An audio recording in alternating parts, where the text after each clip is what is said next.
అమెరికాకు సంబంధించినటువంటి వ్యవసాయ ఉత్పత్తులపైన 30 నుంచి 100% పైగా పన్నులుంటే అవి ఏమన్నా తీసేస్తే ఇక్కడ మార్కెట్ని పూర్తిగా చేతుల్లోకి తీసుకోవాలని ట్రంప్ అనుకుంటున్నారా?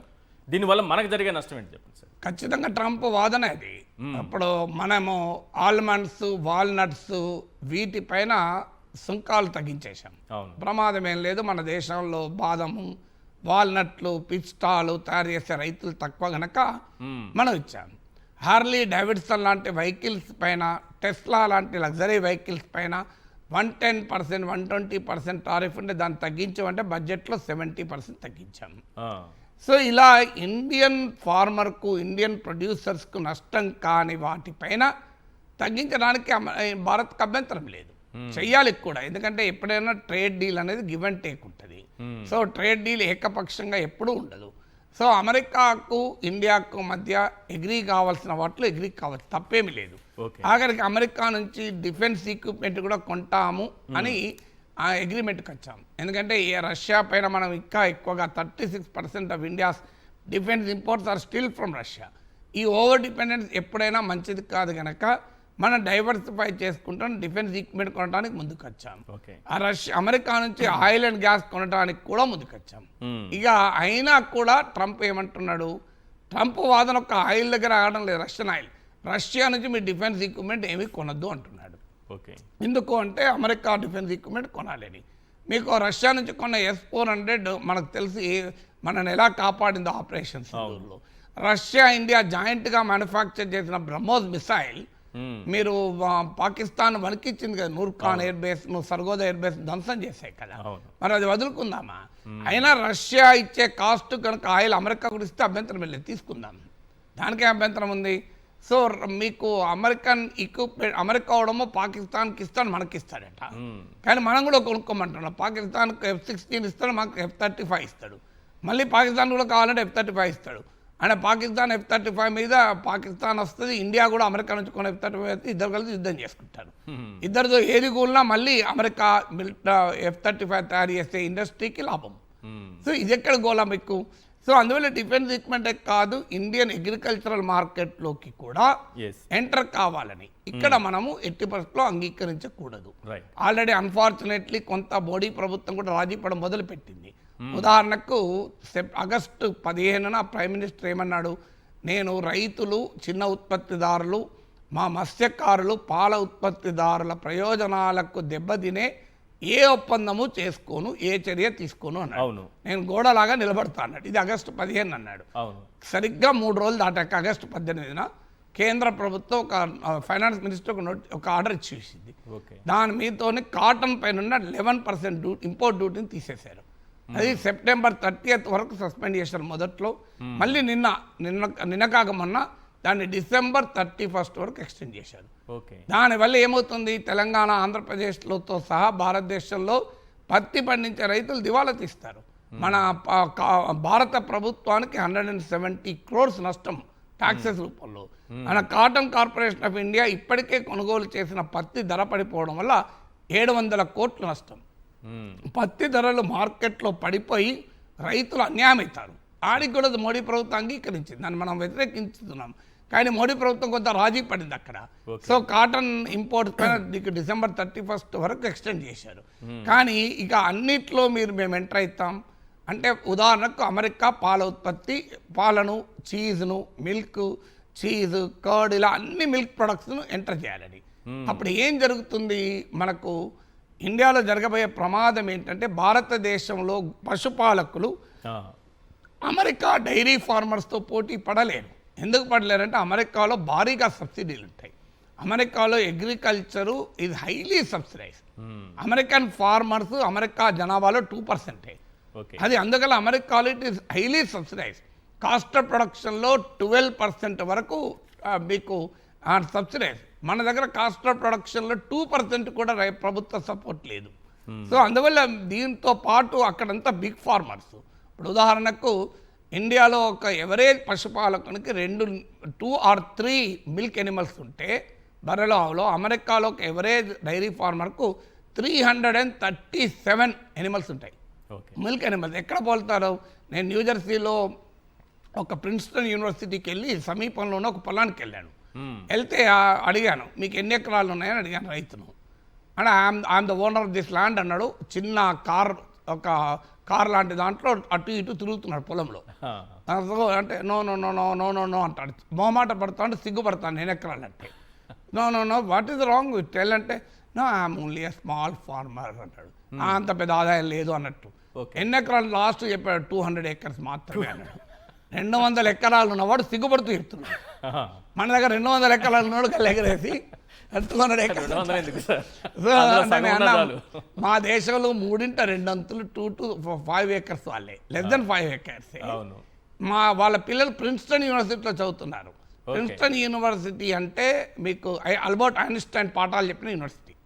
ఐన్స్టైన్ 10 ఏళ్ల పాటు ఆడ ప్రొఫెసర్గా పనిచేశాడు. అలాంటి యూనివర్సిటీలో చదివిన పిల్లలు వచ్చి పొలంలో పనిచేస్తారు. What will your daughters do? They will come back to work in my farm అన్నాడు. మన ఉస్మానియా, కాకతీయ, ఆంధ్ర యూనివర్సిటీలో చదివిన పిల్లలు వెళ్ళి మీరు పొలాల్లో పనిచేస్తారా అంటే అగ్రికల్చర్ అక్కడ ఎట్లుంది ఇక్కడ ఎట్లుంది అంతా ఉదాహరణ. ఆడ నేను ఫామ్కి వెళ్ళాను. రైతులు మీరు గ్రామీణ ప్రాంతాలకు వెళ్తే, నేను అమెరికా వెళ్ళినప్పుడు చూశాను, గ్రామీణ ప్రాంతాల్లో కూడా కొంతమంది రైతులు ఇళ్లలో హెలిప్యాడ్ ఉండి హెలికాప్టర్ ఉంటుంది. వాళ్ళు హెలికాప్టర్తో విత్తనాలు, పురుగు మందులు చల్లుతారు.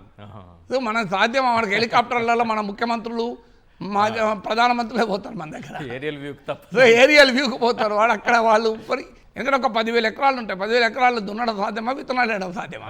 రైట్. ఇంకొక క్వశ్చన్ సార్, ఇప్పుడు అమెరికా వెళ్ళాలనుకునే వాళ్ళు కానీ, లేకపోతే అమెరికాలో ఉండేటటువంటి భారతీయులు కానీ ట్రంప్ విధానాలతో ఎలాంటి ఇబ్బందులు ఎదుర్కొనే అవకాశం ఉంది? అంటే వాస్తవంగా అమెరికా, ఇండియా మధ్య జరుగుతున్న ట్రేడ్ డిస్ప్యూట్స్ డైరెక్ట్గా ఇండియన్ అమెరికన్ కమ్యూనిటీకి సంబంధం లేదు. కానీ ఇండియన్ అమెరికన్ కమ్యూనిటీ ఎఫెక్ట్ అయ్యేది H-1B వీసాల పైన. దానిపైన ట్రంప్ పెడుతున్న రెస్ట్రిక్షన్స్, ఈవెన్ గ్రీన్ కార్డ్ ఉన్నా కూడా గ్యారంటీ లేదు అని చేస్తున్న వ్యాఖ్యలు. అలాగే ఓపీటీ ఉంటుంది, అంటే మీకు చదువు అయ్యాక ఉద్యోగం చేసుకోవడానికి అప్రెంటిస్షిప్ లాగా ఉద్యోగం చేసుకోవడానికి అవకాశం, అది తీసేస్తా అంటున్నాడు. డిగ్రీ ఎడ్యుకేషన్ కూడా ఫ్లెక్సిబుల్, అంటే ఒక ఎంఎస్సిఎస్సి ఉద్యోగం రాకపోతే వీసా అయిపోతుంది, ఓపీటీ పీరియడ్ అయిపోతే మళ్ళీ ఎంఎస్లో చేరుతారు. అది అవకాశం లేకుండా 4 ఏళ్ళు మించి చదవకుండా ఈ రిస్ట్రిక్షన్ పెడుతున్నాడు. అవి భారతదేశం నుంచి వెళ్ళే వారికి ఇబ్బంది. ఇక ఆల్రెడీ అమెరికాలోనే ఉన్న వాళ్ళు ఉన్నారు. ఇప్పుడు అమెరికాలో ఒక 4 to 5 million, 40 నుంచి 50 లక్షల మంది భారతీయ ఇండియన్ అమెరికన్స్ ఉంటారు. ఇప్పుడు 6 ఉన్నట్టున్నారు హౌస్ ఆఫ్ రిప్రజెంటేటివ్స్లోనే ఇండియన్ అమెరికన్ ఆరిజిన్ వాళ్ళు. సో అందువల్ల అంత సులభం కాదు. ఎందుకంటే Indian Americans account for 1.6% of American population. కానీ అమెరికా ప్రభుత్వానికి ట్యాక్సెస్లో 6% మనమే కంట్రిబ్యూట్ చేస్తాం.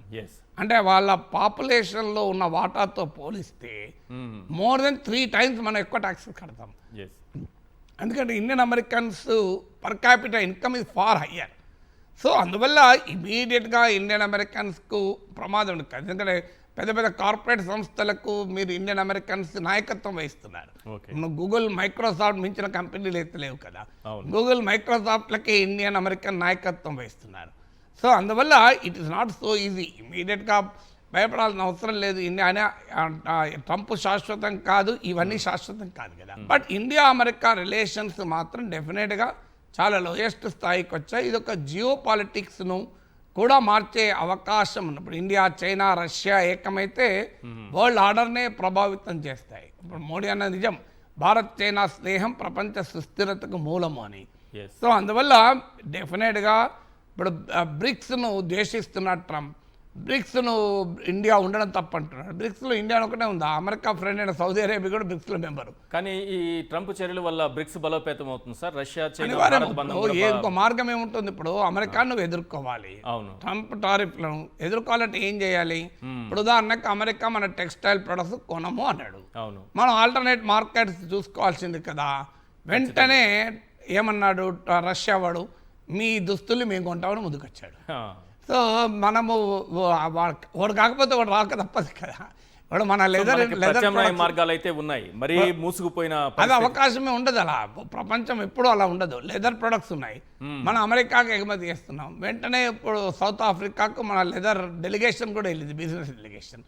ఇప్పుడు ఇండియా, చైనా మధ్య కూడా మనము ట్రేడ్ మళ్ళీ పెంచుకోవడానికి ప్రయత్నం చేస్తున్నాం. ఆల్రెడీ ఇప్పుడు యూరియా కొరత ఎదుర్కొంటున్నాం. ఎందుకంటే చైనా వాడు మనకు యూరియా ఎక్స్పోర్ట్ పైన రిస్ట్రిక్షన్లు పెట్టాడు.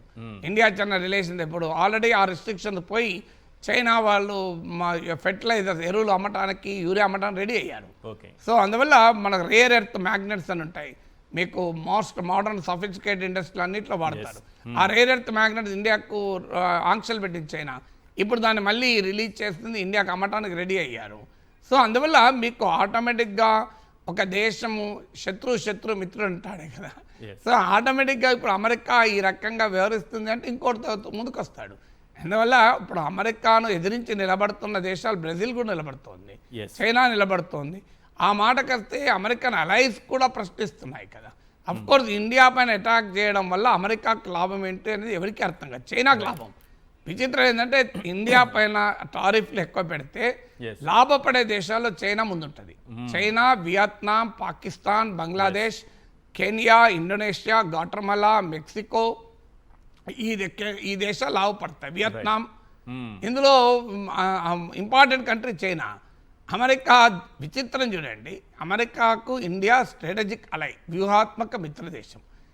చైనా వ్యూహాత్మక ప్రత్యర్థి, ఒక రకంగా శత్రుదేశం. అన్ని రంగాల్లో అమెరికాకు పోటీ. కానీ ఇండియా పైన టారిఫ్లు విధించి చైనాకు లాభపడతాడు. సో చైనా పైన 30% అంటే ఇండియా పైన 50%. ఇండియా పైన వెంటనే అమలు అయితే అట చైనాకు 90 days పీరియడ్ ఇస్తున్నాడట. అమెరికన్ మార్కెట్లో మేడ్ ఇన్ చైనా వస్తువులు చాలా చాలా ఎక్కువ. అందువల్ల ఇవాళ కనుక చైనా పైన ఆంక్షలు పెడితే అమెరికాలో హాలిడే సీజన్ రాబోతుంది. ఎందుకంటే మీకు డిసెంబరు, జనవరి వరకు వాళ్ళకి హాలిడే సీజన్ ఉంటుంది.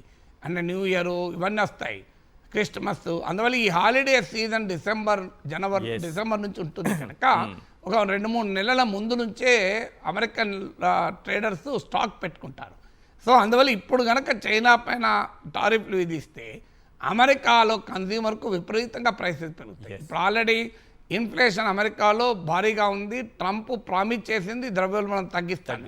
ఇప్పుడు ధరలోమో ట్రంప్ అక్కడ పెరుగుతున్నాయి. రేపు మిడ్ టర్మ్ ఎలక్షన్స్ ఉన్నాయి అమెరికన్ పార్లమెంట్కు.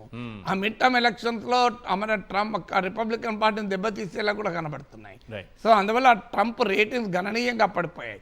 డాలర్ వాల్యూ నియర్లీ 10% పడిపోయింది ఈ 8 monthsలో.